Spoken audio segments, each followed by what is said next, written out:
The latest updates about Lane Hutson and David Reinbacher should have you jumping out of your seat if you're a Habs fan, as Reinbacher is showing one of the most important things that we wanted to see from him when we drafted him, and Lane Hutson's newest comparable has him a 1-to-1 with Cale Makar. We're going to be going through all that, plus Nick Suzuki calls out his teammates for some of their errors in the recent games. You'll want to stick around for all of that on this episode of Habs Digest. We're going to jump right into the Suzuki stuff first, Jesse. And, Nick Suzuki is usually pretty level-headed. He's a very level-headed guy. He doesn't really get too frustrated, but it's pretty clear that with all the injuries the Habs have been having, some of these tough losses as of late, maybe this is getting to the team. As Nick Suzuki says, quote, "It just keeps happening for us that we need to claw back into games, and that's not where we want to be. We had a really bad first period, and that definitely can't happen. We keep digging ourselves holes." And he continued, "We just seem to keep turning the puck over, making dumb mistakes at our blue line. Their blue line gave up a shorty. It was a bad first period from us. I'd like to fight the rest of the game, but when you give a whole 20 minutes away, it's hard to win." And this kind of stuff saying that we're just making the dumb mistakes, we can't be giving 20 minutes away. It's a little more, I don't want to say aggressive. It's maybe a little more assertive than we're used to from Nick Suzuki. Definitely a great quote from a captain, but it's clear that these losses are starting to irk the players a bit. It has, because, these bad starts are really hurting us. And I'm so happy to hear Nick Suzuki really talking about that. But when we're talking about bad starts, Josh, we got to think, what constitutes this? What's leading into us having these bad starts? And I would argue is a big thing for last night of us getting off to a bad start was really not executing on our power play. We had 3 power play chances and even a 5-on-3 there where it's the game is giving us the opportunities, as Martin St. Louis would say. It's giving us our chances to really assert ourselves, but when we're not taking advantage of those opportunities, right, we're really putting ourselves in a bad position. So I think earlier on in this year, when the team was having success, they were executing on the power play. And now that we're not really executing there, is the losses are coming as well. So I think it's quite as simple as that in a lot of ways. Yeah, and well, luckily Suzuki was the one to break that curse yesterday. Again, his first in 10 games and breaking that over 24-25 power play streak. But yeah, you're right. I mean, that a power play should be a momentum swing, right? You're down a couple goals, you get a power play, you can come back into it. It just didn't quite happen. In fact, the Habs scored a shorty last night before they scored a power play goal, and that was Joel Armia, who's been really good, by the way. Side note, Joel Armia has the highest average game score for any Habs player on the entire team this year, as in when he plays, on average, he's been their best player. Just a little statistic for you Joel Armia haters. And look, we were somewhat Joel Armia haters. Anyway, but back to the thing, you're very right. That's definitely a thing. And I saw some people also saying, look at all the injuries the Habs have. A lot of times when we're playing these teams, there is a bit of a talent disparity. And early in the games, when teams have their fresh legs, teams with slightly better talent can come in and maybe dominate early. And look, the Habs have some talent, but a team like Detroit with these top line guys, Alex DeBrincat was going out there, he scored a power play goal. It can be a bit tough. But at the same time, that's no real excuse because the Habs play better in the second and third. Do you think that do you think it's due to a lack of effort in that first, not just the power play? I don't know if I necessarily think it's a lack of effort, but they definitely look a little more slow-footed than other maybe higher strength teams coming out of the gate in a lot of these games. I would chalk it up more to inexperience, Josh, us being the 3rd youngest team in the NHL. It's we played 2 solid periods of hockey, not 3. And that's kind of been a common theme in a lot of our games and some of our losses. We're playing those good 2 periods, but just not getting the 3 to really compete. But in this league where there's such parity, it's you really need 3 solid periods of hockey to win. If you can do that, you're giving yourself a very solid chance. So we're getting really close. And it's hard to expect for a young, solid team that they're going to be playing 3 solid periods of hockey night in, night out. But, that's what you got to do. I feel like it will really come in time. But of course, there's things that we can do to help, in terms of, how we're putting our lines together and everything else. And I think just playing a safer brand of hockey in a lot of ways, it's great to be aggressive. And I love seeing that. I love that Martin St. Louis is putting an onus on offensive play. But I think just tightening up when we're kind of doing some of those pinches will just work wonders for our play overall. Yeah, for sure. We'll have to see how they keep bouncing back. And the next game is against the Kraken. So nice team to try and get a bit of a bounce back against. It'll be really, really fun to see what they can do. Let's jump into the second topic, and we got some more Lane Hutson stuff. And look, this is, you could put this headline in any single Lane Hutson piece. And historic pace is almost putting it lightly. So as you know, Lane Hutson's year last year's draft +1 was phenomenal in the NCAA, setting NCAA records for scoring and points by defensemen. And again, he missed some time this year, don't forget, but he came back and he's actually on better pace than he was last year. In 14 games, 8 goals, 11 assists. If you were to extrapolate that out to last year's sample of 39 games, he'd be on pace for 22 goals and 53 points, which is just wild that he can do even better than a record-setting year. And now his star probability from his D+1 to D+2 year goes from 51 to 72. Now, these are heavily based on statistics, not necessarily play style, but still, his NHLer probability has jumped up to 100%, essentially guaranteeing he'll be in the NHL. And the number one best comparison based on these trends for him is Cale Makar. And you look at that list: Cale Makar, Jack Johnson, James Patrick, Rob Blake, Tom Kurvers, Adam Fox.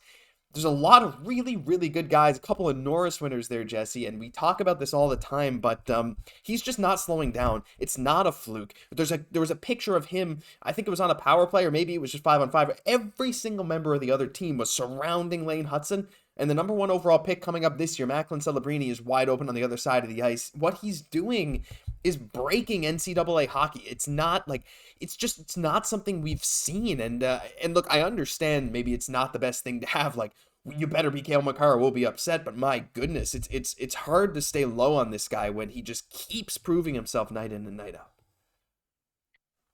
I think that the next offensive superstar that's going to come to play for the Montreal Canadiens organization, it's not going to be a forward, but it's going to be a D-man in the form of Lane Hutson. And he's putting up the numbers to really back it up. He's leading right now the NCAA in terms of offensive zone possession time at 1:42 right now. Like, this guy literally lives in the offensive zone. What's so funny is, like, Hutsy, well, I'm not sure if that's his nickname, but like, it probably is. It's not just Hutsy that, we're comparing to, Cale Makar and Adam Fox. It's so nice to see the analytics are saying this as well. Yeah, 100%. I mean, like, again, the play styles are somewhat similar. Makar is maybe, I think, a bit taller than Fox, but Fox like 5'11". Hudson's listed now at 5'10". And, like, again, like, they're fast, dynamic defensemen, and Hudson's still not the best on defense, but he can definitely improve. And I mean, again, you look at Makar's trajectory, you look at Fox's trajectory, they're very, very similar, but Hutson is outpacing both of them in scoring in the NCAA, like goal scoring especially. 8 goals in 14 games for, like, even in the NHL for a defenseman, that's insane. For college, like, that just really doesn't happen. It's extremely rare, and what he's doing is, again, just breaking hockey. It's phenomenal to see, and we hope it continues. But he's not the only D prospect we got to talk about in this video, Jesse. We got a little bit of David Reinbacher stuff. Now, this clip I'm going to show is about a week old. I actually just came across it today.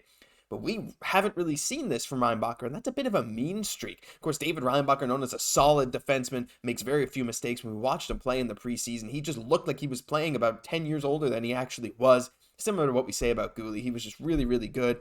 But here we go. He's finally kind of just showing a bit of a mean streak. Look at him here. Just going for punches. I'll play it one more time for you. By the way, that guy that skates in at the end, that's Nathan Beaulieu. And if you take a look, number 92 in blue, that's Nathan Beaulieu. And he's listed at 6'2", 200 pounds. Reinbacher basically towers over him. Jesse, Reinbacher looks about 6'4". He's punching guys in the face. He's playing very well. Now, again, his points are not quite there, but he's playing quite well for EHC Cloton. I mean, things are just kind of picking up for him. And just a reminder, this dude's doing this in a professional men's league at 18. Right.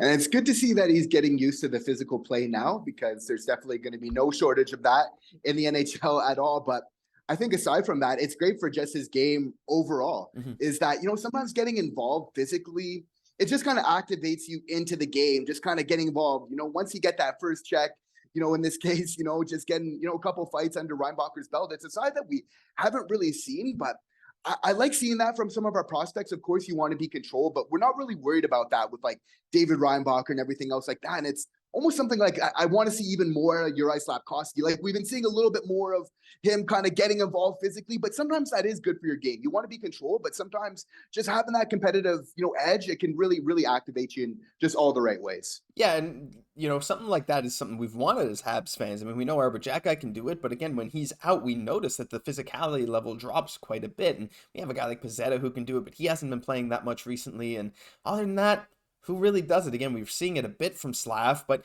what's something we've heard about the Maple Leafs forever? They lacked that grit. Now they went out and got Domi, went out and got Reeves, and Reeves is basically unplayable at this point. Domi has been okay. He's shown a bit of grit, that kind of thing, as we know from Max Domi, but The key is having guys who can be skilled, but also be a physical, intimidating presence. And if we continue to see this from Reinbacher, imagine having your top right-handed D-man not only be a stalwart defensively, a fantastic offensive defenseman, but also be able to be physically imposing at like 6'3", 6'4", and be able to punch you in the face at any moment.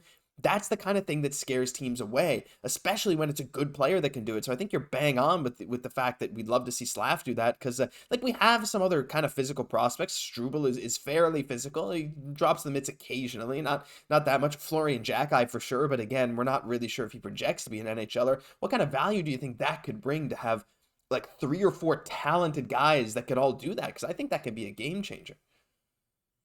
And absolutely, I think it's so important. That's kind of the difference between like, you want to have it as an identity of your team rather than just having a couple players, because, if you have if you're just relying on that for a couple players, guys come and go, they get injured, but when it's really part of the culture and the identity of your team, that's just so important. Like, I was not expecting that from Reinbacher. Like, he was pummeling them there. Like, that was violent, like all of that, but it's important to just, it is a very physical game, and it's important to have that as well. When you can just have that up and down your lineup, I think it's so important, because you have to be hard to play against. And of course, the Stanley Cup, it's won in the playoffs, right? Where it's that type of hockey, so it's nice to see that Reinbacher, has this side to his game as well. Yeah, for sure. And the Habs were nice and physical in that playoff run. Don't forget, you had Shea Weber, you had Joel Edmundson, Ben Sherratt. These guys, they're important. Brendan Gallagher, right? So to have that mean streak, it's an awesome thing to see from him. Like, just adding, like, what weaknesses does he even have at this point? It feels like almost none. So hopefully we see a bit more of this from Reinbacher. Hopefully we see a bit more of this from all kinds of Habs prospects. And hopefully in a couple of years, we'll have Reinbacher and Hutson both dominating for the Habs. But that'll do it for this episode of Habs Digest. If you enjoyed, leave a like, comment, subscribe to the channel. We're almost at 9,000 subs. So if you can hit that button and you haven't already, we'd really appreciate it. I'm Josh Gosse, for my co-host Jesse Poirier. We'll catch you in the next one.